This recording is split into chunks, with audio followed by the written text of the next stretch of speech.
আসসালামু আলাইকুম, স্বাগত জানাচ্ছি চ্যানেল 24 এর সাপ্তাহিক স্বাস্থ্য বিষয়ক বিশেষ অনুষ্ঠান সুস্বাস্থ্য প্রতিদিনে।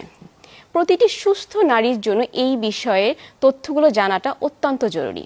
আজকের এই আলোচনা করার জন্য আমাদের স্টুডিওতে উপস্থিত আছেন একজন গাইনি বিশেষজ্ঞ ডক্টর ইসমাত জাহান।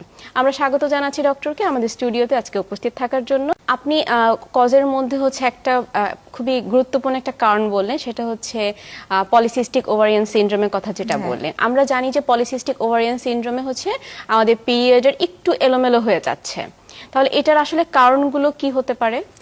হ্যাঁ, পলিসিস্টিক ওভারিয়ান সিনড্রোম বা পিসিওডি, যেটা এখন কিন্তু খুব কমন একটা প্রবলেম এবং ম্যাক্সিমাম রোগীরাই এই জিনিসটা জানে। জি।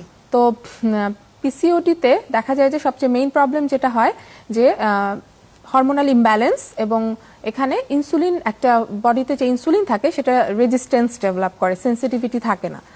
এছাড়া পুরুষ হরমোন যেটা, সেটার আধিক্যতা মেয়েদের বডিতে বেড়ে যায়, অ্যান্ড্রোজেন হরমোন বেড়ে যায়।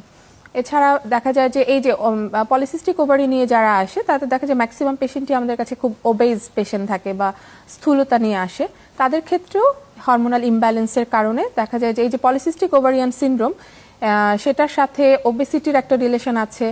অনিয়মিত মাসিক, এক্ষেত্রে প্যাটার্নটা কেমন হয়, এক্ষেত্রে রোগীরা আমাদেরকে বলে যে তার 2 to 3 মান্থস পিরিয়ড বন্ধ, এরপরে আবার তার পিরিয়ড শুরু হচ্ছে এবং একটা লম্বা সময় যাবত তার পিরিয়ডটা চলতে থাকছে। হ্যাঁ, অ্যাকচুয়ালি এখানে দেখা যায় যে প্রতি মাসে মেয়েদের যে ওভুলেশন হয় সেটা হ্যাম্পার হচ্ছে, অ্যান ওভুলেশন হয়।